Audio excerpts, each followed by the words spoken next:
nawala lang pamilya mo. Pero alam mong buhay pa rin sila. Ang anak ko, patay na siya dahil pinatay mo. At kahit anong gawin mo, hindi mo siya maibabalik sa akin.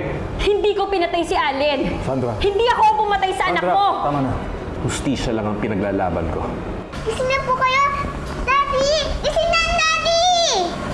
May anggulong tinitignan ng mga pulis.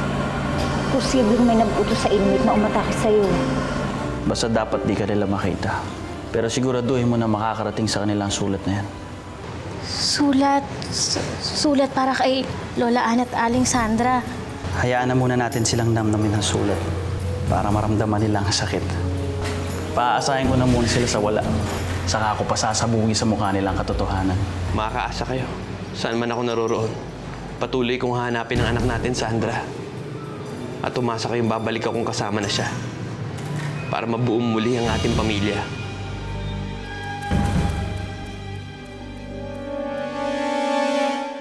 Kailan dumating ang sulat na to? Kanina lang. Si Kalila at si Gemma ang nakakita dun sa nagdala ng sulat. Kaya lang, hindi nila namukhaan yung nagdala. Lola, baka si Jacob ang nagdala ng sulat na to. Baka siya yun, kaya lang hindi lang nila nakita. Imposible to, Lola. Hindi tayo iiwan ni Jacob ng ganito lang. Hindi siya magpapaalam ng sulat lang. Ano to? Hindi na to gagawin sa atin. Sandra, hindi naman tayo nakakasiguro na si Jacob nga ang sumulat niyan. Tama si Maria. Ako rin, duda ako na kay Jacob galing yung sulat na yan. Kailan lang ulit mula nung natutong magsulat si Jacob? At wala tayong ibang paraan para matukoy kung siya talagang gumawa nito. Sa palagay niyo ba, magkagawa ni Jacob na iwanan tayo ng ganun-ganun lang? Hindi, Lola. Hindi yun magagawa ni Jacob. Hindi ganun ang pagkakakilala ko sa kanya. Malabo kong paniniwalaan ang nilalaman ng sulat na yan. Eh kung hindi si Jacob ang sumulat nun, sino? Malalaman natin. Ipasusuri ko ang handwriting sa sulat na yan. And I want a professional opinion. That's the only time na maniniwala ko sa nilalaman ng sulat na yan.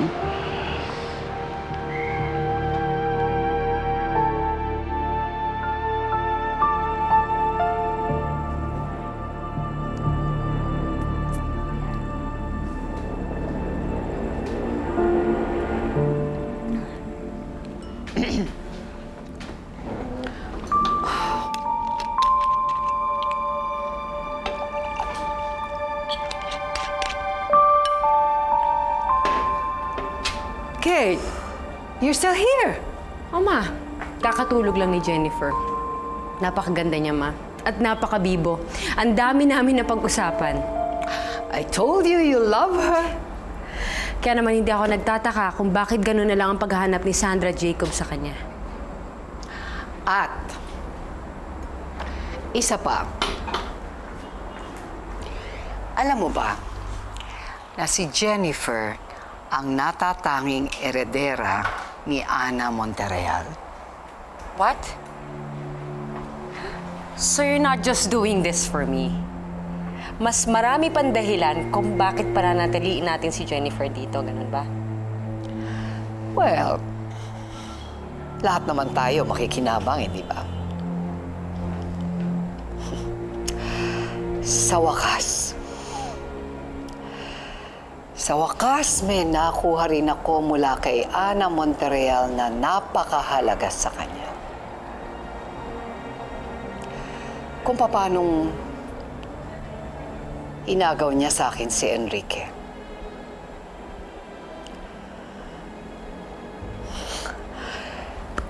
The munting heredera that they have all been searching for so long, nasa akin na ngayon.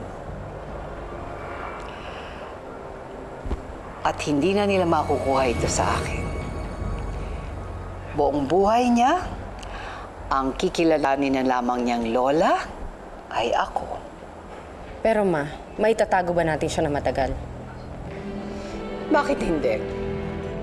Lalo na nga kung makulong uli si Sandra. Paano pa niya mahanap yung anak niya? Ha? Papakulong po si Aling Sandra?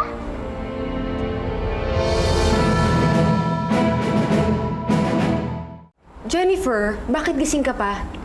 Nanaginip po kasi ako eh. Batang ito. Jennifer, kanina ka pa ba nandyan, ha? Narinig mo ba yung pinag-uusapan namin? Opo, yung ipapakulong po si Aling Sandra at hindi niya po mahanap ang anak niya. Jennifer, sa susunod, huwag kang basta-basta mangikinig sa usapan ng mga matatanda, ha? Hindi tama yon. Nag-aalala lang naman po ako kay Aling Sandra. May mangyayari po bang masama sa kanya? Wala naman eh. Kaya huwag mo na masyadong pinag-iisip yan, okay? Ha? Tama ang mami mo. Ang mahalaga, nandito ka na sa amin ngayon. Meron ka ng bagong pamilya na nagmamahal sa'yo nang higit pa dun sa naranasan mo sa kanila. Ha? Oh.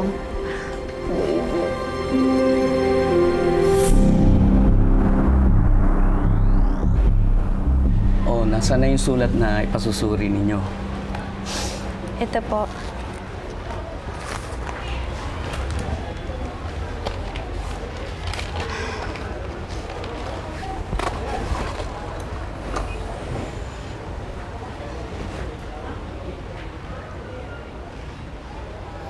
Then I'll be needing more samples of his recent writing. Anything, handwriting ni Jacob na pwede kong pagbasihan. Ito ho, meron ho akong ilang mga sulat niya na naitabi.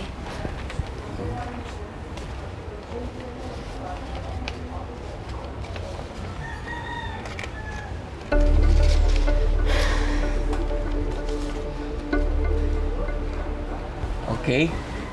Give me enough time para suriin ang mga handwritings na ito. Babalikan ko kayo agad sa oras na magkaroon ako ng final result. Please, Doctor, I really need to know the truth. It won't take that long. Malalaman din natin kung si Jacob nga ang gumawa ng sulat. Sige po.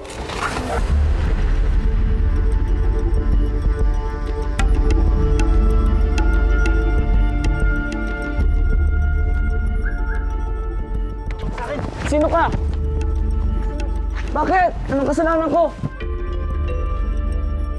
Saan niyo ako dadalhin?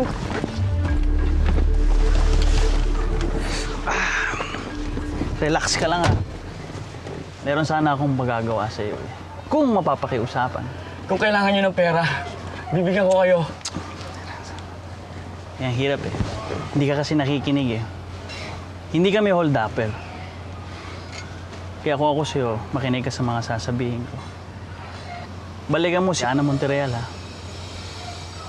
At sabihin mo sa kanila, matapos ang matinding pagsusuri doon sa sulat ni Jacob, sabihin mo na siya lang gumawa nito at wala nang iba. Yun lang. Ganun lang kadali. Diyos ko, ano bang nagawa ko sa inyo? Bakit niyo ako ginaganito? At si Jacob? Nasa si Jacob? May kinalaman ka sa pagkawala niya? Saan niyo siya dinala? Gusto mo ba malaman kung nasaan si Jacob?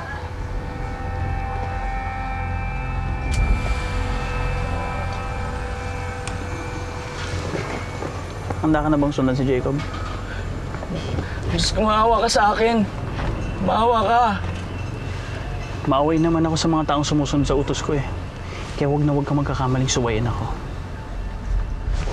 At kapag nagsumbong ka sa kahit sino man tungkol sa pinag-uusapan natin, magpaalam ka na sa mahal mong apo. Yakapin mo na siya. Dahil siyang uunahin ko. Ano? Susundin mo ba ako? Sige na.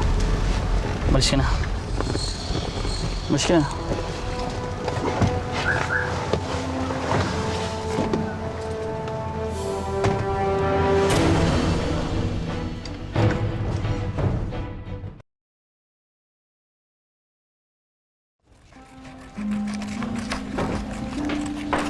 Oh, bakit di pa kayo natutulog?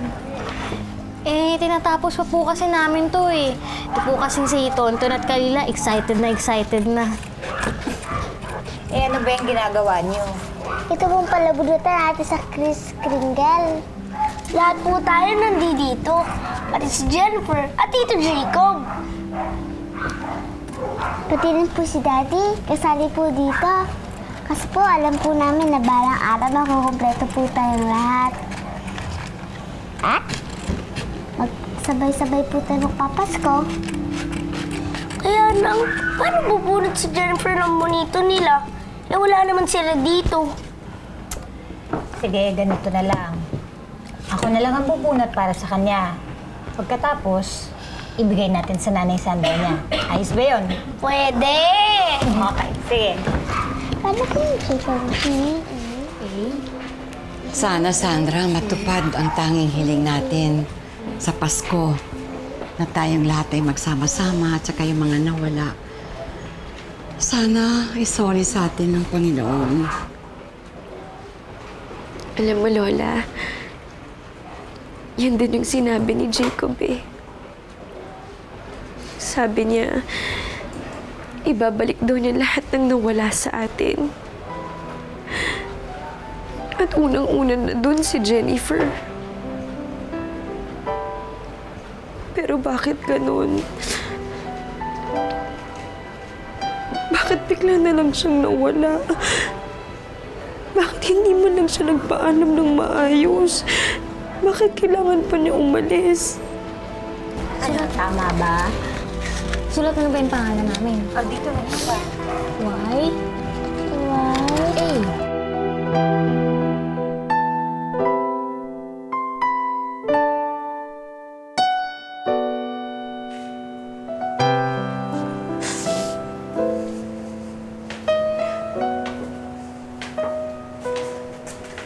Sandra?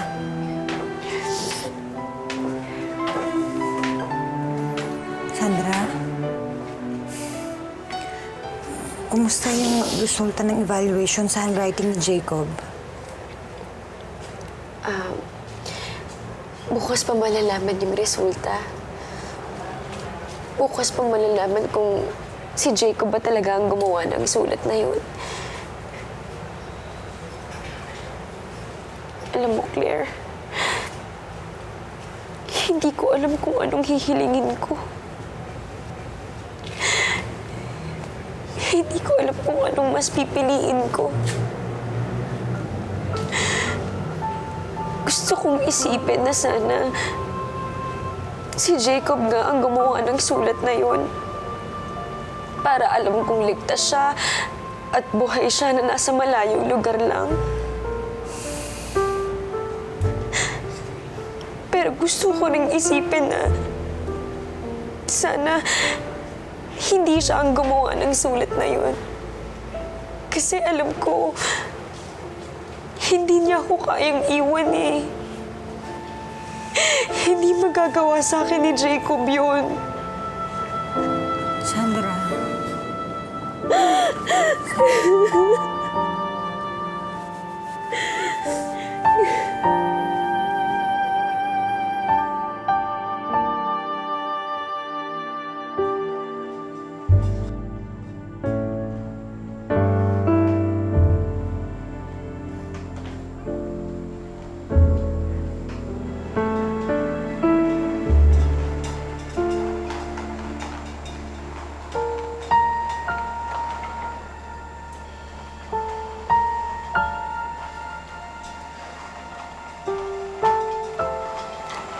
Dati pangarap ko na makapag-bike si Allen. Gustong-gusto kong makita siya to be actively playing with other kids.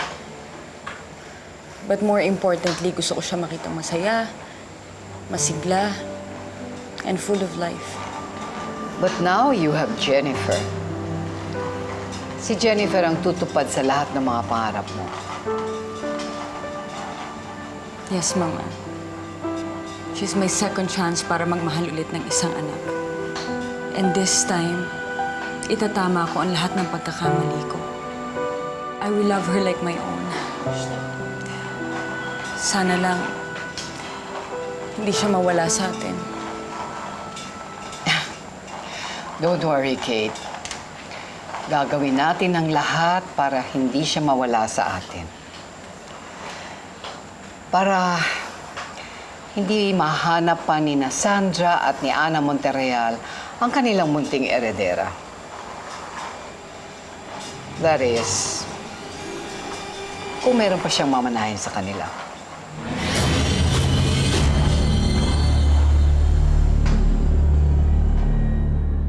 Well, it took me a while bago ko makumpirma ang lahat. Gusto ko kasi makasigurado bago ko ibigay sa inyo ang resulta. And what is the result? Kanino talaga handwriting yung nasa sulat?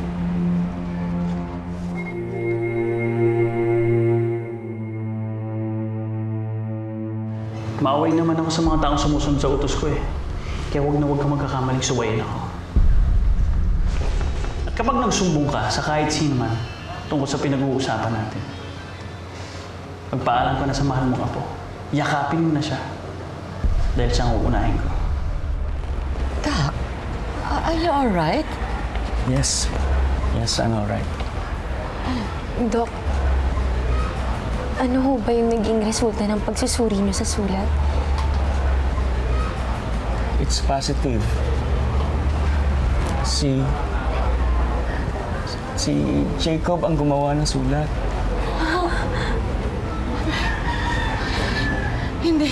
Hindi totoo yan. Hindi totoo yan. Hindi.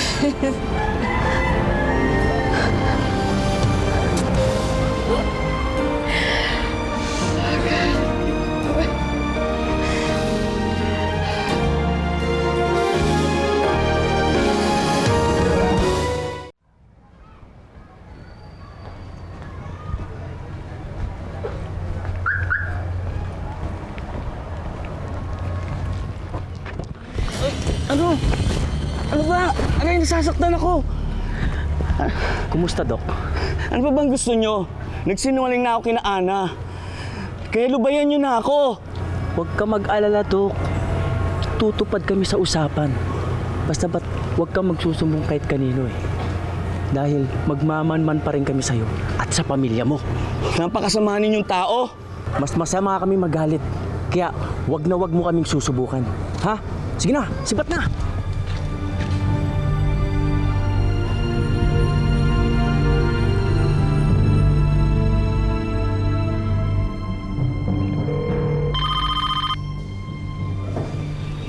Ang balita. Ayos na, bossing. Nagawa na ni Doc yung inutos nyo. Good. Wawa naman yung matanda. Sigurado ako na hindi niya matatanggap na talagang iniwan na siya ng mahal niyang apo.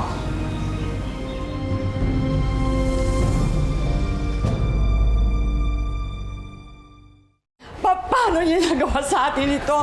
Ano ganun na lang na basta na lamang nilayasan tayo ni Jacob, hindi na bumalik? Ganun lang ba yun? Lola, tama na yan. Talagang tama na. Tama ka, Sandra, dahil simula sa araw na ito. Kakalimutan na natin siya. Lola, huwag naman kayong magsalita ng ganyan. Kahit na anong sabihin niyo, apo niyo pa rin si Jacob. Bakit ako? Ako ba tinuring niya na lola niya? Paano niya ako iniwanan sa sitwasyon natin na ganito ngayon? Lalo na sa'yo, Sandra! Lola, may pinagdadaanan si Jacob ngayon. At kaya na siguro ginawa yun dahil tanging sarili lang niya ang makakaresolve kung ano man yung problema niya. Pero bahagi tayo ng buhay niya, kapamilya niya tayo. Hindi niya tayo dapat na iniwanan. Hindi! Wala siyang kwenta nga po, wala siyang kwenta tao! Ayoko sa kanya! Ana! Ana!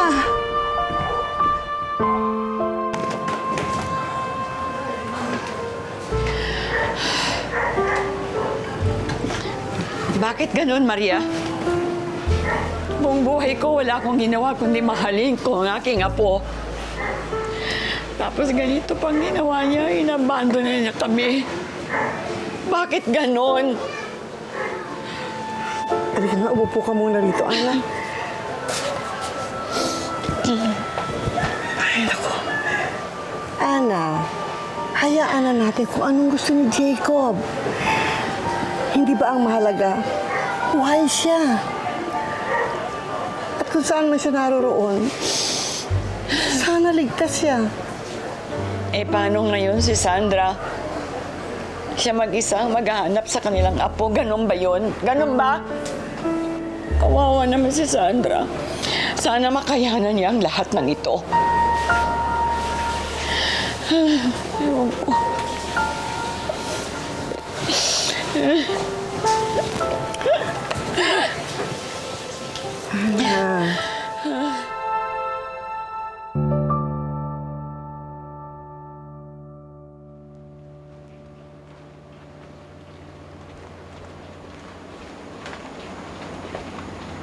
Hi.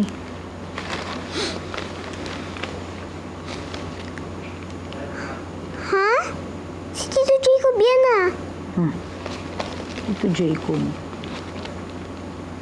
Ayan po oh. Sino tong Tito Jacob na to? Bakit kaya siya nasa dyaryo? Tsaka, bakit nakalagay missing? Missing. Ibig sabihin nawawala. Po? Nawawala nga.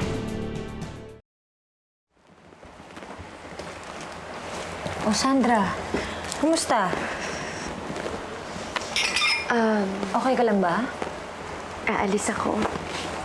Hahanapin ko si Jennifer. Ha? Eh, paano si Jacob?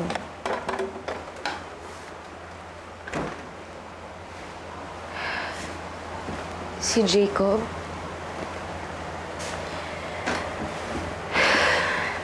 Ewan ko. Ano pa bang dapat kong isipin doon?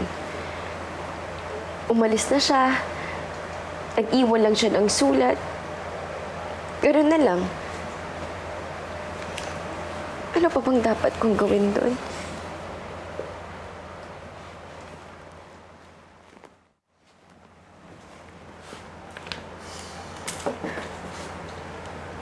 Basta ang alam ko, kailangan kong maging matatag.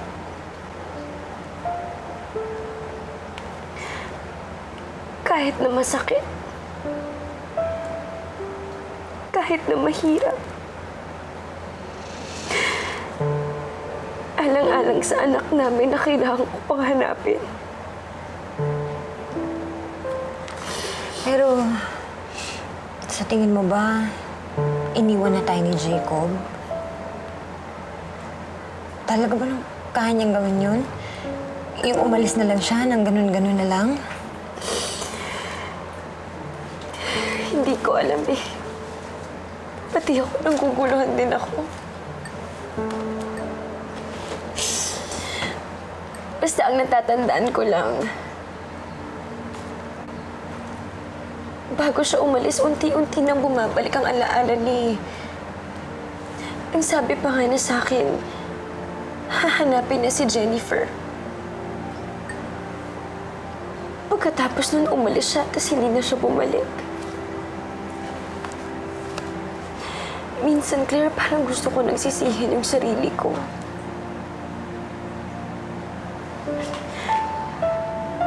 Dahil dun sa mga panahon na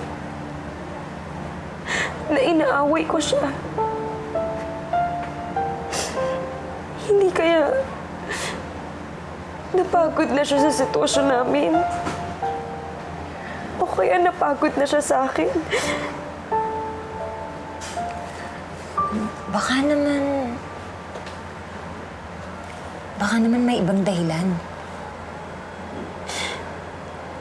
Kagaya ng ano... Baka may kumuha sa kanya.